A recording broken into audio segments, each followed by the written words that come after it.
Bonjour tout le monde, cette semaine c'est la semaine des bibliothèques publiques, alors on a une heure du compte très spéciale. D'abord je vais lire un livre en français, ensuite je vais poser une question, et si vous répondez correctement à la question, vous aurez un cadeau, et ensuite on va lire un livre en anglais. Comme ça on aura deux comptes en un. Malheureusement je ne peux pas vous lire en personne, mais tous les amis de la bibliothèque sont là, et on va tous écouter les histoires ensemble. Alors on va commencer par le roi de la bibliothèque. Un jour, un lion entra dans la bibliothèque. Il passa devant le bureau des prêts et fila droit vers la salle de lecture. Monsieur Dubourdon courut trouver la directrice de la bibliothèque dans son bureau. Mademoiselle Botan, cria-t-il. On ne court pas, dit Mademoiselle Botan sans lever les yeux. Mais il y a un lion qui se promène dans la bibliothèque. A-t-il désobéi au règlement demanda Mademoiselle Botan. Elle était très à cheval sur le règlement. Eh bien, non, avoua Monsieur Dubourdon. Pas vraiment. Alors laissez-le tranquille. Le lion visita la bibliothèque de fond en comble. Il aimait bien renifler les fiches des casiers. Mais ce qu'il préférait, c'était frotter sa crinière contre les livres neufs qu'on venait tout juste de mettre en rayon. Fatigué par sa promenade, il partit se coucher dans le coin lecture et s'endormit. Que fallait-il faire? Le règlement n'interdit pas au lion de venir à la bibliothèque. Bientôt, ce fut l'heure du conte. Le règlement n'interdit pas non plus au lion d'écouter les histoires. La bibliothécaire qui faisait la lecture semblait un peu inquiète, mais ça ne s'entendit pas du tout quand elle lut le titre de la première histoire. Le lion ouvrit les yeux et tendit l'oreille.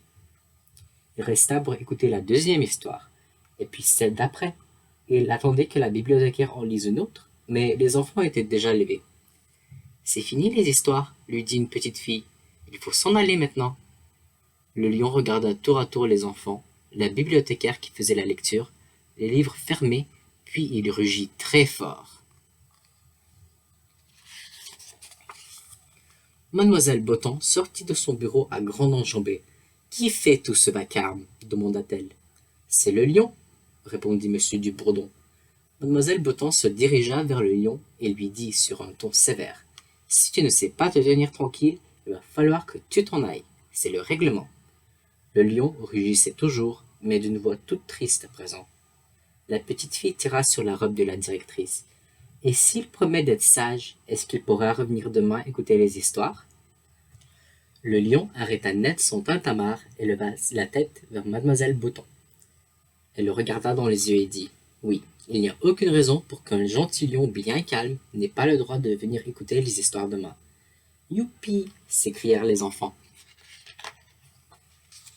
Le lendemain, le lion était de retour. « Tu es en avance, lui dit Mademoiselle Botan. La lecture d'histoire ne commence pas avant 15 heures. » Mais le lion ne bougea pas d'une moustache. « Très bien, puisque tu es là, autant te rendre utile. » Elle l'envoya donc épousseter les encyclopédies en attendant l'heure du conte. Le lendemain, le lion était de nouveau en avance. Cette fois-ci, Mademoiselle Botan lui demanda de lécher toutes les enveloppes des avis de retard. Très vite, le lion prit l'habitude de rendre service sans même qu'on le lui demande.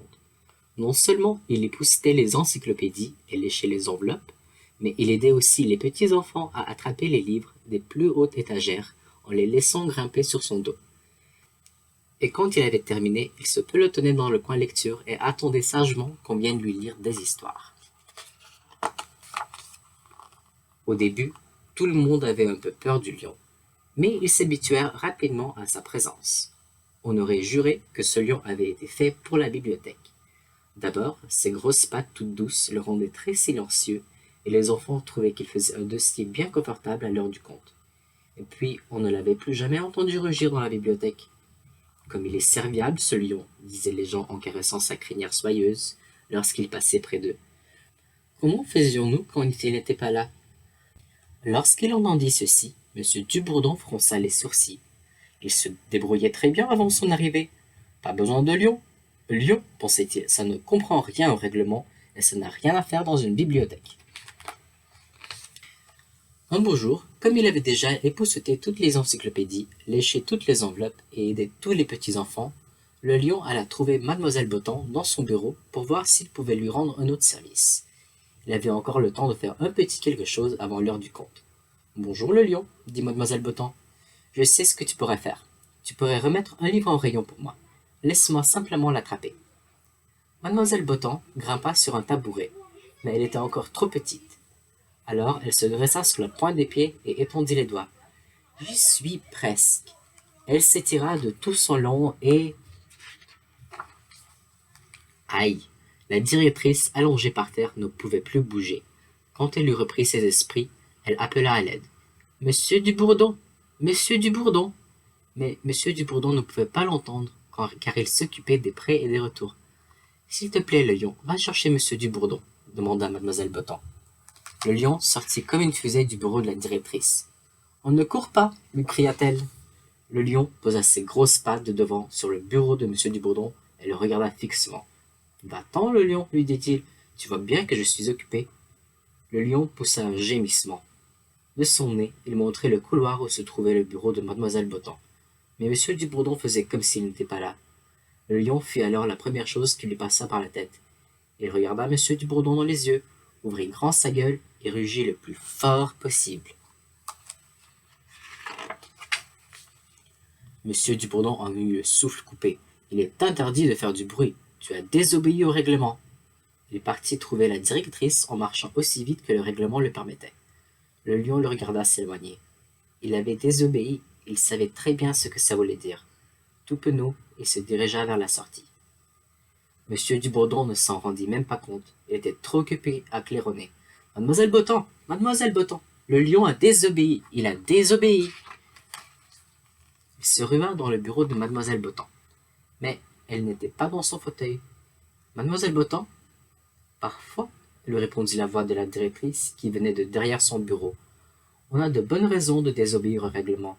Maintenant, soyez gentil d'appeler un médecin. Je crois que je me suis cassé le bras. Monsieur Dubourdon courut jusqu'au téléphone. On ne court pas, s'écria mademoiselle Botan. Le lendemain matin, tout était rentré dans l'ordre. Enfin, presque tout. La directrice avait le bras gauche dans le plâtre. Son médecin lui avait dit qu'elle pouvait travailler à condition de ne pas faire trop d'efforts. Heureusement que mon lion sera là pour m'aider, pensait-elle. Mais ce matin-là, le lion tardait à arriver. À 15 heures, mademoiselle Botan alla jeter un regard au coin lecture. La dame venait à peine de commencer la première histoire. Toujours pas de lion. Personne n'arrivait à se concentrer sur son livre ou son ordinateur. Chacun s'attendait à voir arriver d'un moment à l'autre la grosse boule de poil que tout le monde aimait tant. Mais pas un lion ne pointa le bout de son museau ce jour-là, ni le jour qui suivit d'ailleurs, ni même le jour d'après. Un soir, avant de rentrer chez lui, M. Dubourdon s'arrêta devant le bureau de la directrice. « Puis-je faire quelque chose pour vous avant de partir ?»« Non merci, M. Dubourdon. » Mademoiselle Botan regardait par la fenêtre. Elle parlait trop bas, même si le règlement obligeait à parler tout bas.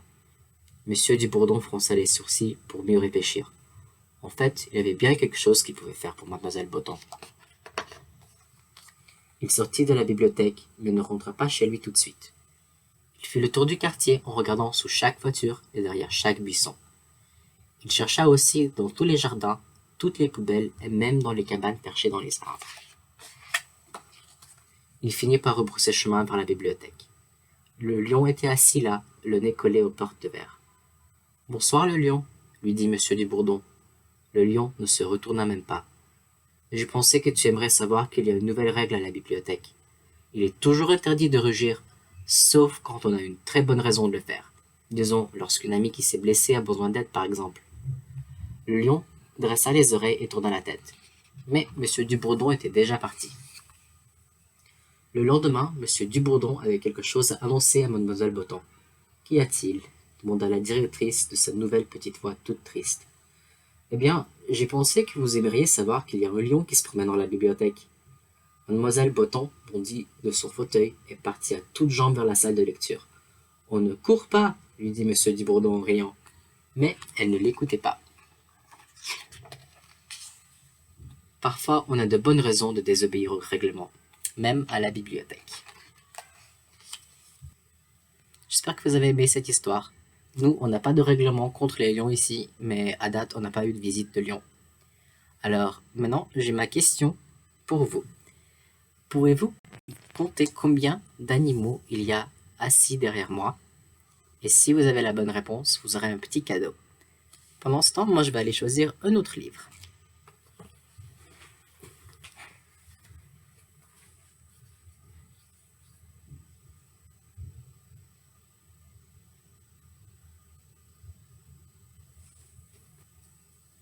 So that was the French story time, and now we're going to read our book in English, Library Mouse, A Friend's Tale.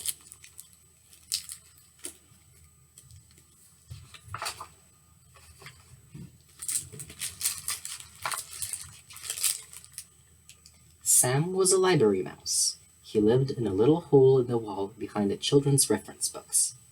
Sam loved to read, and he loved to write too. Everyone loved his little books, but Sam was very shy, and no one at the library had ever met him. Once a week, the children at the library met for Writers and Illustrators Club. For our next project, said Mrs. Forrester, the librarian, I would like all of the boys and girls to work with a partner. One of you will be the author, and the other will be the illustrator. You will find out how teamwork can make a great book. At the end of the meeting, there was one child left standing by himself. Don't worry, Tom, said Mrs. Forrester. I'd be happy to work with you. When night came, Sam the library mouse went to do some research for a story he was planning to write. All night long he studied, jotting down things in his notebook. But as the sun rose, his eyelids grew heavy and he fell asleep. Squeak! Sam awoke with a start as children filed into the room. In his hurry to escape, he left his little notebook behind. Tom discovered it on the librarian's desk. Carefully, he opened the cover and turned the pages. Then he went to tug at Mrs. Forrester's sleeve. What's this? Said the librarian, flipping through the notebook. From the titles of the stories in here, I would guess this belongs to Sam, our mystery author. He's written so many books, and yet we've never had the pleasure of meeting him. Let's put it back on your desk, said Tom, so Sam will find it. That night, Sam climbed onto the librarian's desk to look for his notebook. As he hurried back across the desk with his prize in his arms, the mouse stepped across an ink pad and left behind a trail of footprints. Good morning, Mrs. Forrester said to Tom when he arrived early the next day. Did you bring some ideas for a story we can work on together? Not yet, said Tom. Then he noticed the inky marks on the librarian's desk and saw that Sam's notebook was gone. Impossible, he thought. When he was sure no one was looking, Tom got down on his hands and knees. He peered beneath the library shelves and around the baseboards, not quite certain what he was looking for.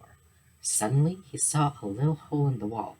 Now he knew why Sam always seemed to write about mice. Tom tore a piece of cheese from the snack he had brought and left it by the opening. Oh no, Sam cried when he stepped out of his hole that night and saw the cheese. Who could have left it, he wondered. What did they want? Sam thought it might be best to leave the cheese alone and pretend he had never seen it. The next time Tom came to the library, he found the cheese looking dry and lonely, just where he had left it. He replaced it with a peanut butter cracker. Maybe Sam will like this better, he thought. Indeed, when Sam awoke and smelled the cracker, it was all he could do not to gobble up the treat. Clearly, someone had discovered his hole. Sam hoped that if he ignored the food, whoever it was would go away and forget about it. But Tom did not forget about Sam. He thought about writing a letter to the library mouse, but he wasn't sure what to say. Then he got an idea. He sat down and started to write a story. It was called The Shy One, and this is how it began. Once upon a time, there was someone who was very shy. His name was Sam. People seemed to make him nervous. The children at the library knew what Sam was like because of the books he wrote, but nobody really knew who Sam was, and that seemed to suit him just fine, until one day. When he finished writing, Tom folded up the paper and left it just outside a little hole in the wall. That night, Sam read the story from beginning to end. Tom had discovered the one thing Sam could not resist, a story.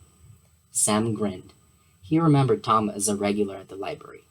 I've got an idea, he said to himself, then went into his hole and got to work. When Tom arrived later that week for Writers and Illustrators Club, he felt a little guilty. He'd been so busy thinking about Sam that he'd forgotten to do his assignment. He got down on his hands and knees to look beneath the reference books. The paper he had left there was gone. Then he heard the librarian's voice. "Tom, what's this I found on my desk? I thought you'd decided not to work on a book this week. And then I found The Shy One, written by you and illustrated by Sam. I can't wait to share it with the group." Oh no, thought Tom. The story he had written had been meant just for Sam to see. What if Sam had drawn a boy and a mouse? If Mrs. Forrester read it out loud, everyone would find out who Sam really was. And then what? Someone might try to hurt him or chase him away. "Please don't read the story, Mrs. Forrester," Tom pleaded. "You should be proud of your work," the librarian said kindly. "And how wonderful that you did a book together. I can't wait to hear more about who Sam really is." When everyone was seated, Mrs. Forrester held up the little book. She began to read. Once upon a time, there was someone who was very shy. His name was Sam. People seemed to make him nervous. The children at the library knew what Sam was like because of the books he wrote. But nobody really knew who Sam was, and that seemed to suit him just fine. Until one day, someone discovered Sam's secret. It was a good thing he only wanted to be Sam's friend. Mrs. Forrester read the story from beginning to end, and Tom was amazed to see the pictures that Sam had drawn. The illustrations showed 2 mice instead of 1, and one of them was named Tom. "So tell us," said Mrs. Forrester, "just who is this Sam who writes so many of our books? I just have to ask, is it you?" "Oh no," answered Tom with a shy smile. "I just wrote the story. Sam is real, but he likes his privacy, so that's all I'm going to say. A friend knows how to keep a secret." When the library was ready to close, and Tom was sure that no one was watching, he bent to place something on the floor beneath the children's reference books. Sam awoke that night to find a note outside his hall. "Thanks, partner. Great work. Your friend, Tom." Sam sat down at his desk. He had an idea for his own story about friends. He couldn't wait for Tom to read it. Maybe this time his new friend would draw the pictures. Thank you for coming to the special story time during Public Libraries Week. I hope you like the stories, and I hope you managed to count all the stuffed animals so you can try and win a prize. And I will see you next week. Bye.